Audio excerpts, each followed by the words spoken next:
Dude, I'm a moron. It's no secret how carried away I get with more budget champions in Raid, man. I love building out the likes of the Epics, man, the Mesila Priests, the Zagalas of this world, all extremely badass champions. I end up neglecting not just my legendaries, but actually my mythical champions as well, which is ridiculous and the most me thing ever to do. The hipster in me just gets so excited about building out a budget champion and trying to get like more value out of like a Fennex or a Morag or whatever, that I'm neglecting the more mainstream and the more obvious stuff that I really should just be building out on my account. Well, Androck the Glorious was actually very recently buffed by the gods that be at Priam. Got some 10 meter boost on his A3, which just gives a copious amount of buffs on this A3, by the way. So I recently rebuilt my Androck. I did a little bit of testing last night.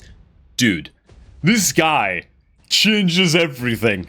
Dude, and I feel like the biggest idiot in the world for not building up this guy on my account sooner. Same thing with Theodosia the Disgraced as well, by the way. Very solid champion. But in this video, we're mostly focusing on Androck and the power of not being an idiot like me in Raid Shadow Legends. Hey man, before we get to all of that, if you're looking to start off a new Raid Shadow Legends account with the maximum amount of free rewards and awesome free legendary champions, then click on the beginner promo link that is down below at the top of the video description box, man, to jumpstart your account with the free legendary champion Basilius Ranus, as well as a whole bunch of free epic champions as well as you level up your account. Not only that, but on day one of your new raid account, you can also input beginner promo code Demon Slayer to get your hands on Thorlin Foulbeard as another free legendary champion, and it is simply the best possible way to start off a new raid account in 2025, man. So make sure to get that link used. All right, back to the video, boys. Okay, man.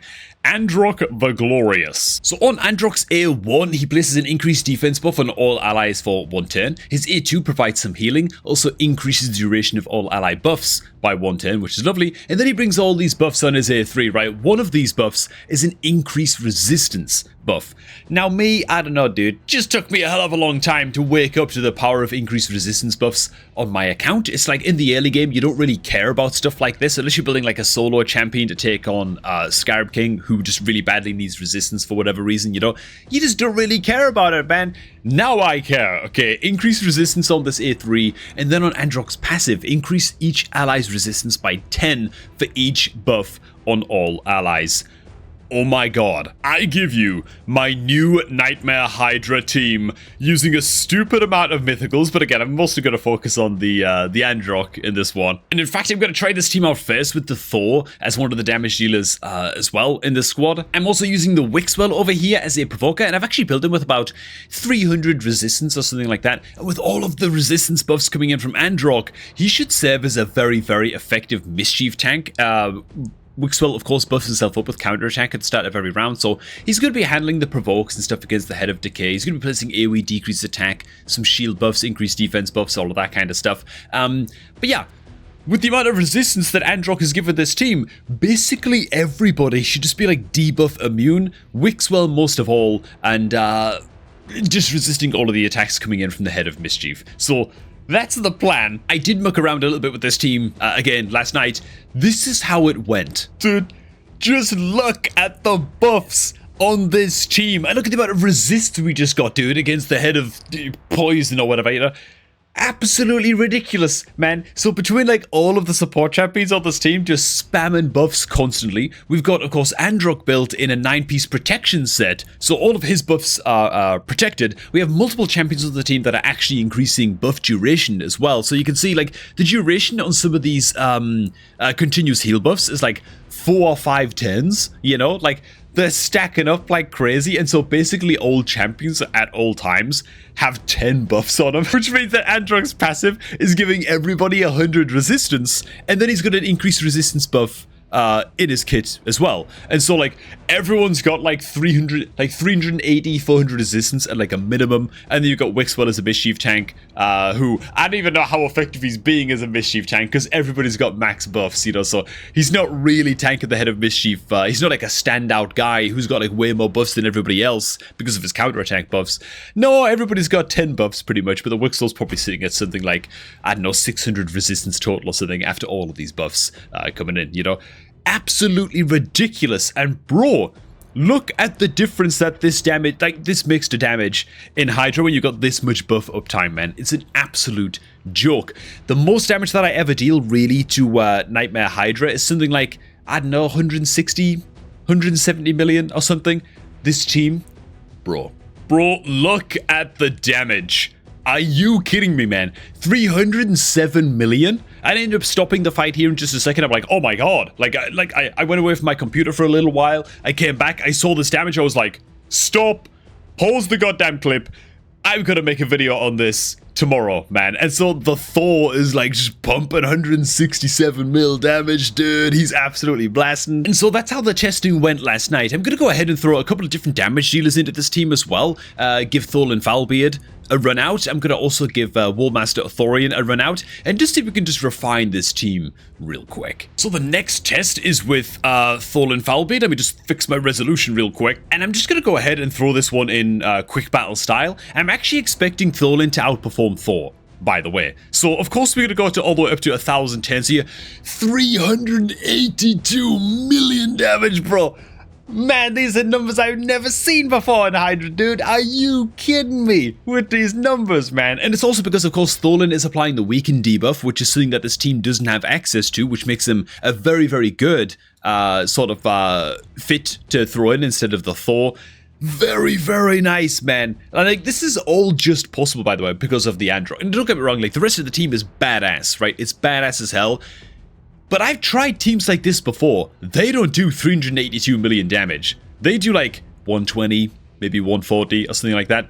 The Android giving just infinity resistance to everybody and just constantly stacking those. He completely solos the job of healer as well in the team, which is great. I'll go ahead and discard this result for now because I do want to keep on testing. The only thing about this team as well is that it doesn't actually have a reviver unless I'm manualing, right? Theodosia the Disgraced, I'm using her in a second form so that she's applying protected debuffs, block buffs, and decreased defense, and also decreased speed debuffs to the Hydra heads. However, if you need a revive, you've got to be manualing the fight. If anybody dies, which nobody comes close to dying in this team, like ever, by the way, because they have increased defense, shields, strength, and continuous heal, and AoE decrease attack debuffs against the Hydra heads. Like, nobody dies ever, but if somebody does die, you have to switch back to Theodosia's first form, I guess, you know, in my case, and use their revive that way. But yeah, seems like we just don't need it for now. Let's go ahead and try out a different damage dealer. So 382 million is the damage to beat. And so we're gonna go throw in good old Wallmaster Thorian, who gives himself extra turn, increased attack, increased accuracy, increased speed,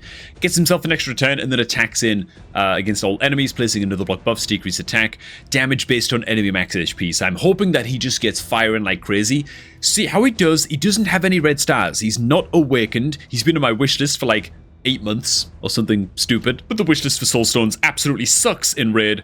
And so, yeah, it sort of is what it is. Let's see how he does, man. Once again, we make it to 10 cap.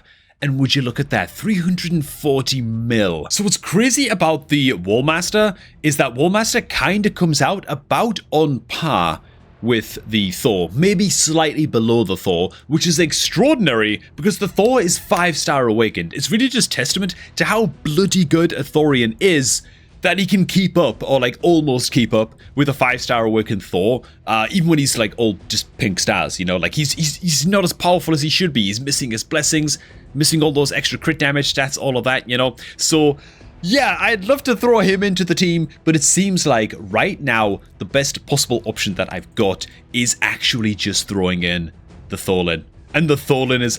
Dude, this is no longer the B team. I don't know why it's called the B team. I'm always saying presets manager, dude. This is the team. Dude, I'm just gonna see the team in action just a little bit, man. So we get the ally attack straight away from the Mikage. Big smack comes in from Thorlin. He places the weaken on like 3 out of the 5 straight away. Big protected debuffs going up against the boss as well. There's the decreased attack from the Wixwell. The Wixwell has so much accuracy, so much resistance that he's just never ever going to get debuffed because of the Androck effect. And dude, I don't know, man. I'm just a moron. I just don't know why I didn't build this team sooner. I'm just an idiot. That's all there is to it, really, man. I think somewhere between like running multiple accounts and really focusing on just blasting up the videos, like 2 videos on the channel every day and blah, blah, blah, blah. I just need to do a better... I need to do like a self-account takeover again, you know, sometime soon. Where I really look at every single boss in the game and ask myself, can I be optimizing this? Because I just suck at that. I just need to do a better job at that. And it turns out that I can like double my Nightmare Hydra damage by spending 1 evening the big resist coming in there as well from the work spot, by the way. Spending one bloody evening just refining a team like this, and I could double my Nightmare Hydra damage. Like, what else can I do on this account, you know? Oh my god, dude, here comes the Thorlin, man. Oh my god, dude. Dude, he just smacked the decapitated head for like 1.7 million total there, by the way. Just absolute madness. Thorlin is a monster.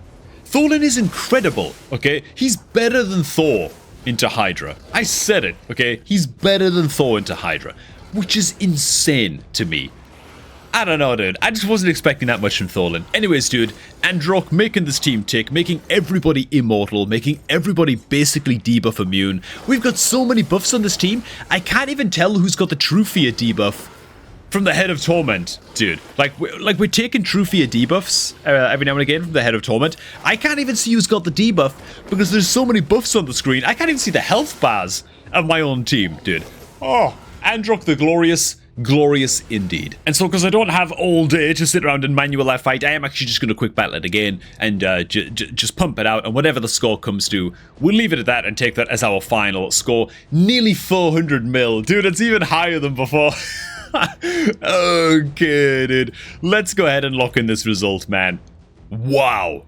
The new A team, man. Just from one night, I really like stopping and thinking about what the hell I'm doing with my Hydra team, which was really, really long overdue. Now, of course, that broke basically all of my teams. I'm gonna have to go ahead and throw Thor in again. Again, this is why I need like to do a self-account takeover here and really sort my ish out, you know? But let's basically get Thor back in as the team leader for the A team, which frankly, I'm gonna go ahead and rename this to the B team now, let's be real, because this team it's very, very good, but it's not pushing the same damage as these absolute monsters over here now. So let's go ahead and fix that up. How are we doing in the Hydra Clash after that, man? Oh my god, dude, I got every single chest in a single key, bro. Oh my god, we got 1.59 billion points in a single key just now, man.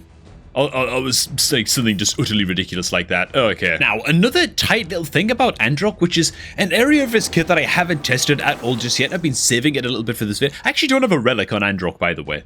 That seems like it might be a mistake. Either way, man, on his second form, he brings AoE decreased defense instead of an increased defense. He also brings decreased resistance, weaken, and enfeeble debuff, which is a strange one. It's like only really useful, the enfeeble debuff, in the likes of wave content and PvP. And so that's a bit strange. Some temporary decrease on this A2 as well. And then on the A3, brings in attack all enemies on a 3-turn. Before attacking, remove all buffs and place the block buffs debuff.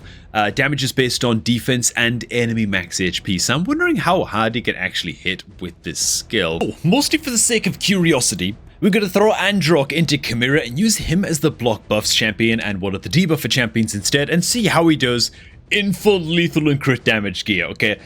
I'm not expecting a lot from this, to be honest. I'd imagine, like, Androck is fantastic in his first form against Chimera. There's no need to be switching him into his second form, using him as a block buffs champion. Tends to just be better options for this, but I am curious just to see what his max HP damage is like on his A3, and I think that it is worth the experiment. I'm not even going to put him in with a relic either. Let's just throw him in just under 300% crit damage and see how he does. And so this is the team. This team we could be running into Nightmare Chimera, and yeah, I don't know what the hell to expect from this. I don't even know if this team has enough healing and sustainability, but like most of our heals are coming in from Leech debuffs in this one, so let's just see how we do. Skipping ahead to Androck's turn, here comes his max HP A3 right away. I couldn't even sit into it. There was so much text that popped up, I couldn't even see how much damage he did do. I think it was like 300,000 something or whatever, which is like fine. You know, it's not great, not terrible. I kind of wish I hadn't saved that Hydra key just now, so I could have actually tested this into Hydra instead of Chimera, but,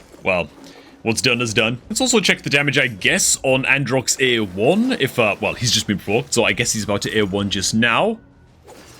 What the hell was that? Okay, another smack about to come in. This is once again the A3.